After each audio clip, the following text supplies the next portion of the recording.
All right, this is Rhonda Sciortino with Crack the Code, Succeed Because of What You've Been Through. I'm your host, Rhonda Sciortino, and I love talking to people who do something, especially doing something to help others.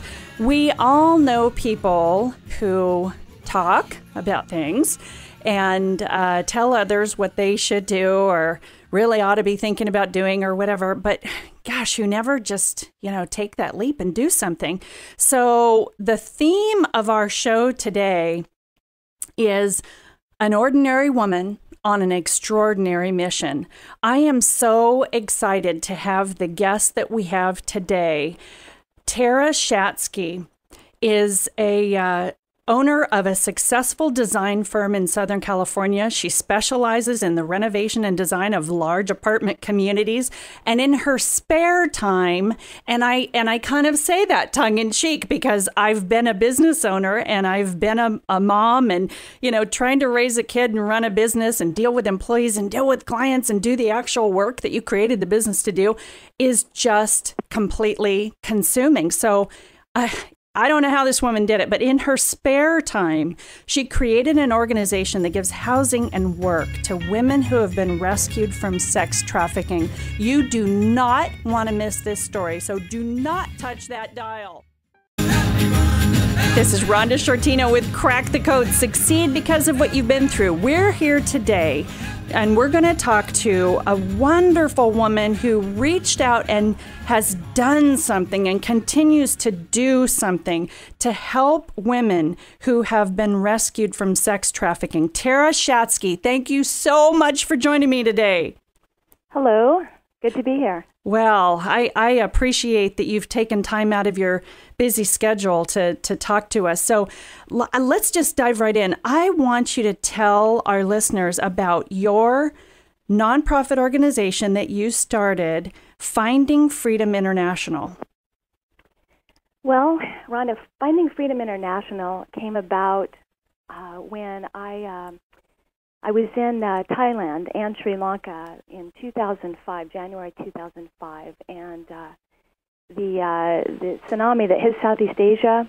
I was over there with a couple other people. We were doing some relief work, and while I was there and seeing the devastation of what had taken place there, what bothered me most was that I saw young girls being sold to men, 3-4 times their age on the streets of Thailand. And this was my first time ever seeing this. And so it just took me out. So here I am doing something that I thought, I'm helping, in a relief work situation. But honestly, that haunted me. The visual of what I saw there haunted me more when I came back. So how and then really kind of why did you get involved in this enormous issue? I just keep thinking about, so many of us have strong feelings about things and we're moved by things that we see, but we just don't have one single idea of what to do and how to tackle it, and it's just too big. So how'd you do it? Yeah. Okay. Well, I'm like everyone else. I felt the same way. I came back, and for a very long period of time, very honestly, I'd say 2 years, I wrestled with those memories and with the, saying basically, what can I do? I'm a businesswoman, I'm a mom, I'm an average person. What can I do? This is so far away. But I could not tune it out, thank God, because what I ended up doing was just saying, okay, fine, it's not about me. It's a much bigger picture. It's not that I'm going to go in myself and save the day. And so I basically said yes. I said yes to what I believed God was calling me to do, and that was to just join the army of people that He was raising to help with this issue. So I started looking into it. I started reading as much as I could, educating myself on the subject and trafficking, child trafficking, and just got very, very involved. Pretty much dove into the deep end. Wow. Well, that I think is what impresses me more than anything, Tara, is that you dove in I think about all the guys who were on the boat the night that Jesus, was out in the water in the middle of the storm, and one guy got out of the boat. And I've always thought, I want to be the one who gets out of the boat. I want to be the one that, even if I wind up going under, I will have at least tried. And so I appreciate doers. and so you're obviously a doer. So help me understand, what specifically does Finding Freedom International do? Mm-hmm. Well, what we do is we come alongside of safe houses. Safe houses being shelters that are already up and running in different parts of the world.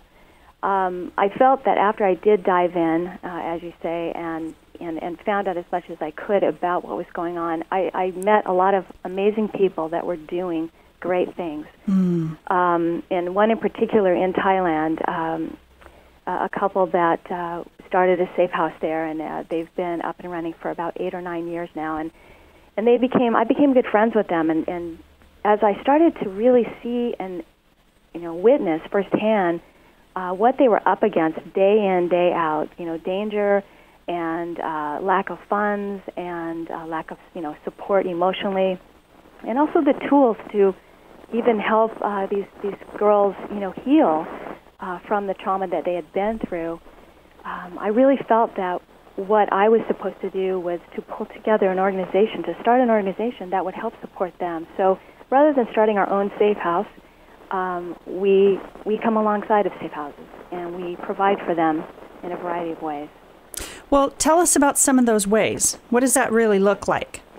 Well, we're committed to. There's 4 areas that we try to stay focused, because this is such an area or an issue that I could be all over the map. So we try to stay focused on 4 particular areas, and one is raising awareness, which I think most everyone is doing, and making sure that in the United States that people hear about the issue and look at don't look the other way, but actually look at it.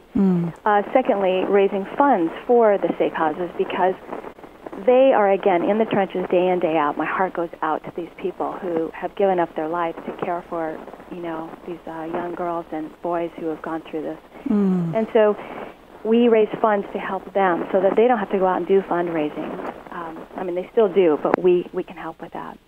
The second thing that we do is we call it breaking the chains. And my own experience is from, having gone through sexual abuse as a child, I understand that even though the physical chains are broken or the physical abuse stops, the emotional and spiritual chains that bound me through parts of my life were there. And so I'm fully aware of that. So we are committed to helping with breaking those chains with the girls. And that would be in training the caregivers and giving the caregivers just the equipping them, basically, so that they are aware of all of the things that they're going to be up against as they, are committed to helping these girls to not just to survive, but to thrive, to really, really go past being that victim that they've maybe been labeled as. And then also we have the other 2 things would be we serve the servants there. We call it serve the servants. We basically want to give to them, refresh them. We go in and have a day where, we really just pour into them and serve them. And I say them being the caregivers. And then we also help with the girls and the kids with their development of dreams. Once a young person has come into a safe house, they obviously are filled with fear, and there's just a lot of things that they're dealing with.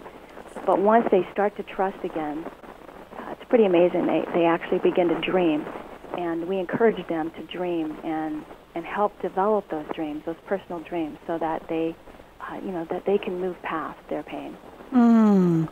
Well, I love this. We're speaking today to a self-described ordinary woman on an extraordinary mission, Tara Shatsky. She's the founder of Finding Freedom International. So, Tara, talk to us now about what the girls do at Finding Freedom International and the products that, I'm giving it away, but the products that they make. Oh, okay. Well, I tell you what, it's a little different than that.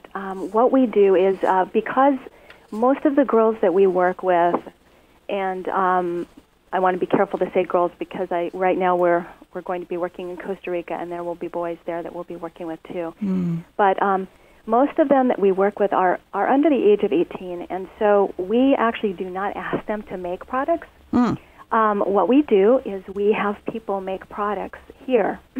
So we have lots of volunteers who love to create new designs and have created different types of jewelry, and it's done out of the love of their hearts to be able to help. And so the money that's raised through that jewelry is basically the profit of that is given to the Safe House. That we work with. So it's a way for us in the United States to be really helping and supporting, the safe houses that we work with in different parts of the world, where, while they go to school and do what kids are supposed to do. Oh, I love it! I love it. Yeah. Okay, so tell us about the jewelry. Well, we have we've created different types of things. We have bracelets and necklaces, keychains. All sorts of things. We have men's bracelets too, so that's been exciting to see guys start to wear those. Those are made out of leather and have different types of metal and so forth. And we also have earrings too. Our prime piece, the main piece that we started out with when I first came up with this idea was that I thought we need to be able to do something here. Not everyone can take a trip and go and work in the Safe House and be there.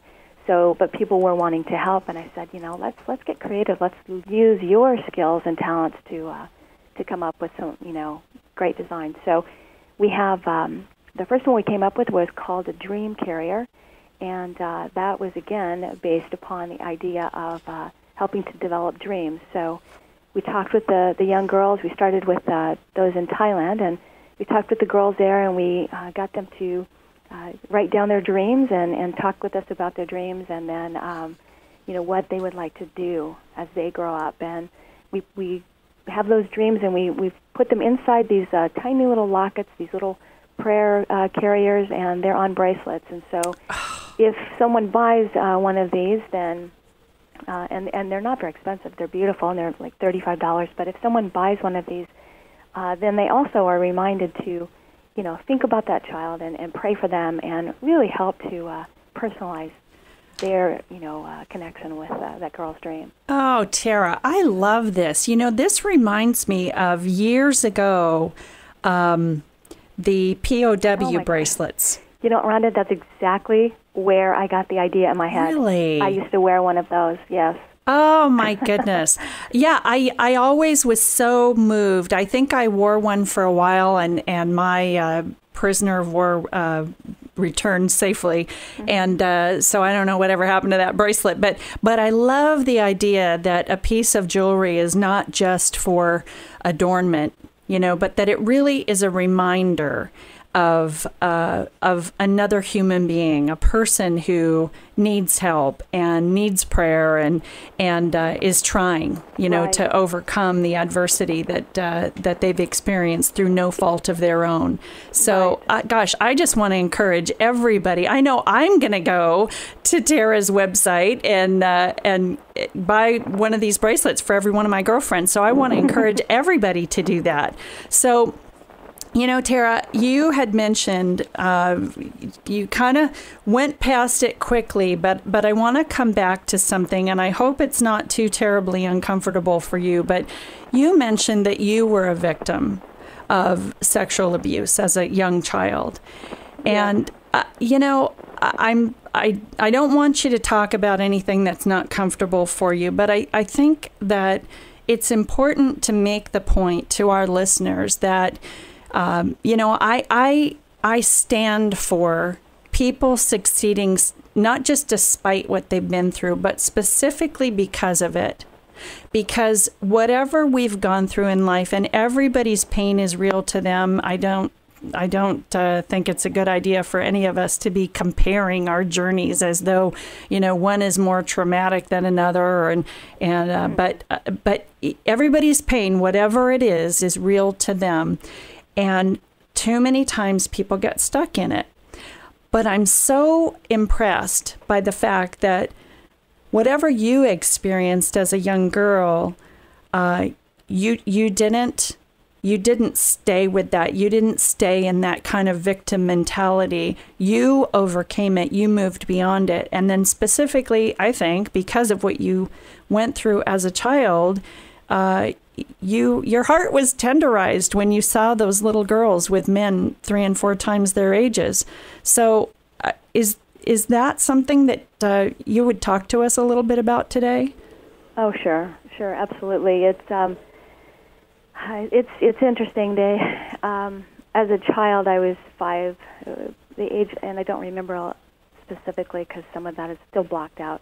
But the age probably 5 to 7 or 5 to 8 is when I was sexually abused on an ongoing basis, and I blocked it out for a very, very long time. Mm. And as I grew up, and it wasn't until I was an adult that I, really came to terms with it. Right. And then that was just accepting that it had happened, but really coming to a place where I was ready to be healed wasn't until, in actually recent years. So it's something that I understand very, very well, what sexual abuse can do to a child. Right. And yet I also know how it made me who I am. It wasn't the only thing, but it was part of my journey. I'm a very strong individual. I'm a leader. I'm a pretty tough person in that sense. So I'm an overcomer, I guess, would be a way to describe. Yes, you are. But it's interesting.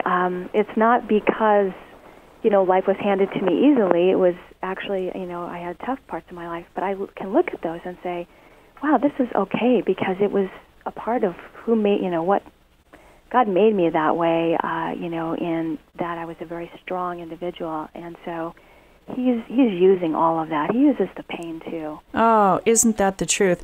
The scripture in the Bible that talks about God works all things together for good.